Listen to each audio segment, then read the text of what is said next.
네, 안녕하십니까. 김현종 통상수석본부장입니다. 국무회의가 좀 늦게 끝나는 바람에 좀 늦었습니다.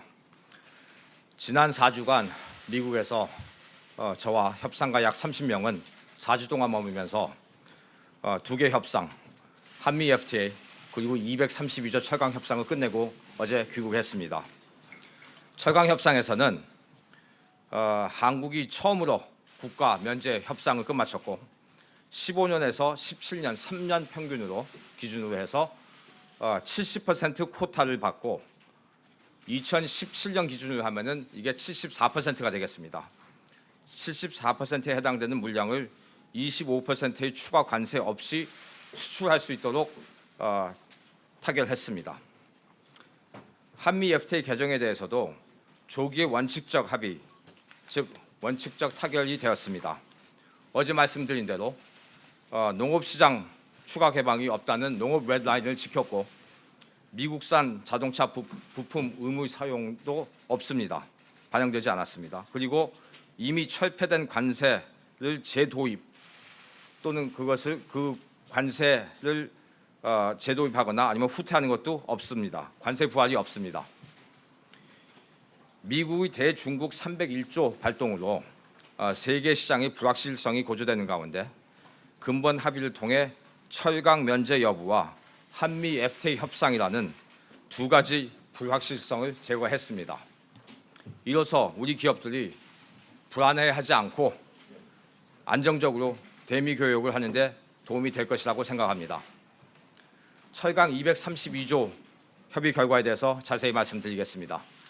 우선 미국의 무역 확장법 232조에 따른 철강 분야 협상 결과에 말씀을 드리자면은 미국은 국가 안보 이유로 자국의 철강 산업을 부활시키겠다는 목표하에 지난 3월 23일 금요일로부터 전 세계 철강 수입품에 25% 관세를 추가 부과하기로 시작했습니다.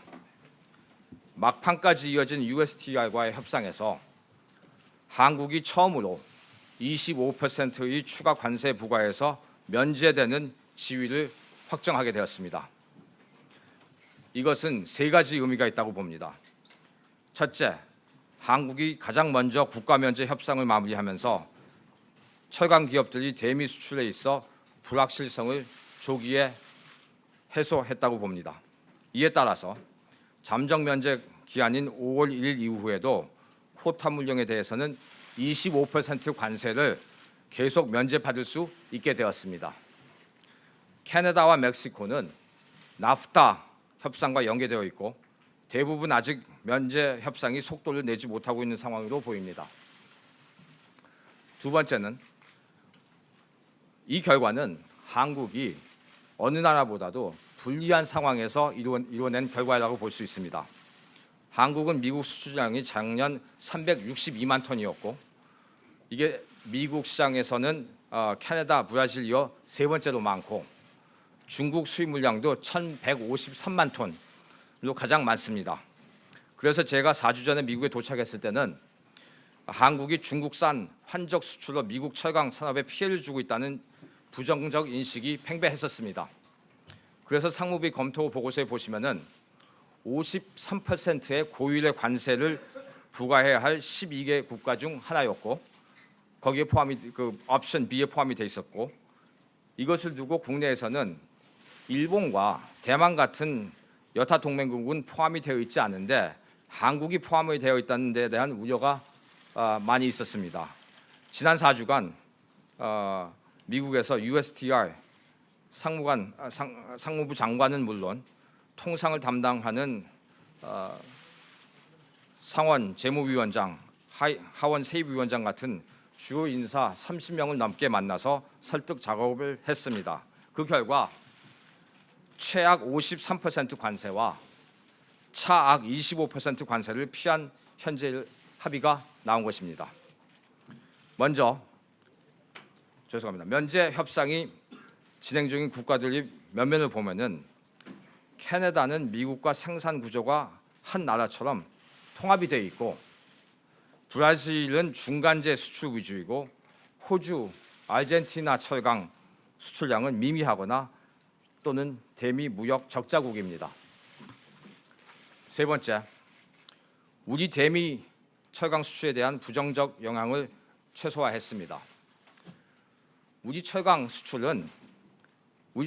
중에서 대미 수출 비중은 약 11%인데 근본 쿼타 설정으로 인해서 제약된 물량은 2017년 기준으로 약 3%밖에 불과합니다.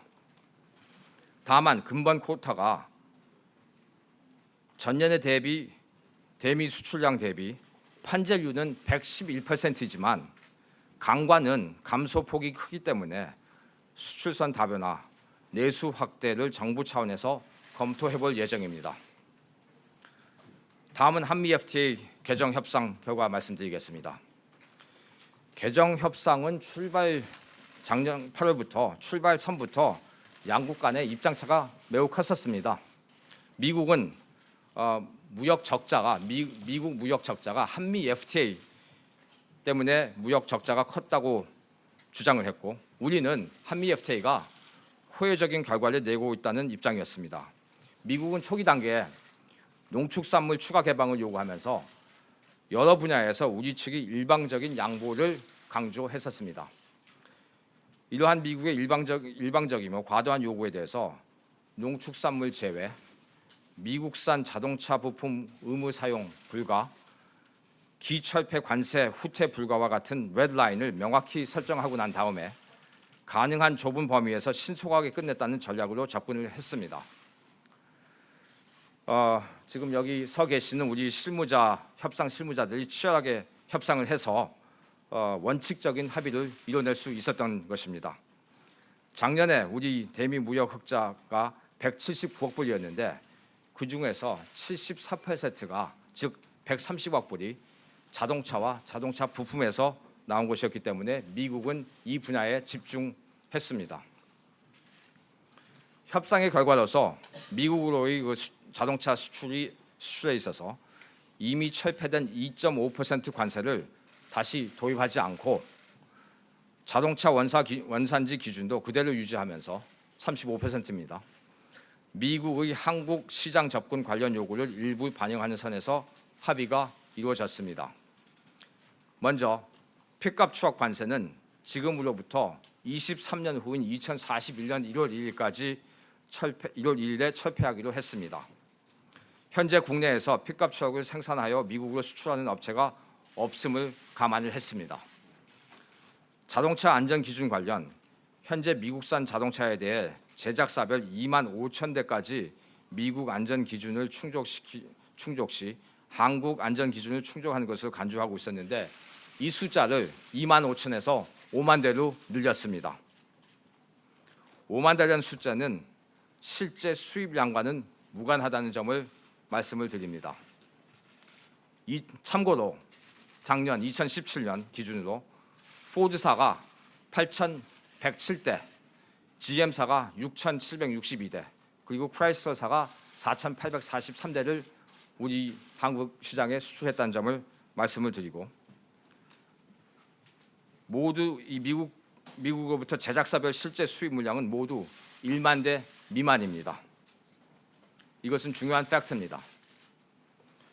자동차 연비 온실가스 기준과 관련해서 우리 현행 기준과 제도화에서 친환경 기술에 대한 인센티브를 확대하고 차기 기준 설정 시 미국 기준 등 국제 기준 동향을 고려하는 한편 현행 소규모 제작사 제도를 유지하기로 했습니다. 한미 FTA 개정 관련 우리 측 관심 분야로서는 ISD, 무역 구제, 섬유 분야가 반영되었습니다. 한미 FTA ISDS 조항을 개정하여 투자자에 의한 ISDS 남소 방지와 정부의 정당한 정책 권한을 확보하기 위한 조항을 포함했습니다. 또한 현지 실사 절차 규정과 덤핑, 상계관세율 산정 내역을 공개하기로 합의하는 등 미국의 수입 규제 조사 관행의 절차적 투명성을 확보했습니다. 마지막으로 우리 섬유업계가 관심을 가진 일부 원료, 품목의 원산지 기준을 완화하기 위해 미국 내 절차를 가속화하기로 했습니다. 철강, 한미 FTA 두 분야 모두 USTR을 상대로 치열한 협상을 했습니다. 그동안 미국의 FTA 폐기 압박 등 미측이 강경한 입장으로 인해서 우리가 밀릴 수밖에 없지 않느냐고 걱정해 주신 분도 많이 계셨습니다. 그러나 제가 협상가로서 말씀을 드리자면은 제가 꿀릴 것이 없는 협상판이었습니다. 라이트하이서 대표 뒤에는 트럼프 대통령이 있었고 제 뒤에는 두 세대 만에 세계 무역 6강을 이루어낸 우수한 우리 국민이 있었습니다. 대통령께서도 제게 협상의 정권을 위임해 주셨기 때문에 협상가로서 국익만 생각하면 되는 협상이었습니다. 그래서 한미 FTA를 지킨다는 생각보다는 국격을 지킨다는 생각으로 협상에 매진할 수 있었습니다. 10년 전에 한미 FTA를 타결한 데 이어 이번에 개정 협상까지 하면서 느낀 바가 큽니다. 발효 후 6년이 지난 지금에 와서 한미 FTA를 가치를 돌이켜 평가하자면 그동안 우리가 얼마나 무역 흑자를 냈느냐보다는 우리 민족의 개방 DNA를 키우고 세계 경쟁에 자신감을 갖게 된 의미가 있었고 경제 발전 과정의 일종의 통과 의례였다고 생각합니다. 덩케르크 전투에서 철칠 항전 결정이 성공하는 데는 요트와 어선을 끌고 노보 해협을 걷는 영국 국민이 있었고 고려 서희 장군의 배심 좋은 담판이 성공한 배경에는 전쟁을 불사했던 고려 백성의 결기가 뒷받침이 되어 있었습니다. 이번 협상에 있어서도 우리는 국운이 있는 민족이기 때문에 시간이 지나면 반드시 좋은 결과를 낼 것이라고 생각합니다. 이제는 큰 그림을 보고 앞으로 나가야 할 시점입니다. 우리는 그동안 빠른 추종자에서 벗어난 4차 산업혁명에서는 First Mover로 나간다는 전략을 가지고 있습니다. 통상 측면에서 관세와 FTA를 넘는 새로운 통상 정책으로 나가야 합니다. 대통령과도 1시간 넘게 보고하면서 준비한 새로운 통상 정책을 조만간 국민 여러분께 설명을 드리고 이행하도록 하겠습니다. 신남방, 신북방, 메커솔 무역협정, 새로운 시장을 개척하고 시장을 다변화하겠습니다. 지난주 이코노미스트에서도 디지털 경제의 주도권 경쟁을 다룬 기사가 있었습니다.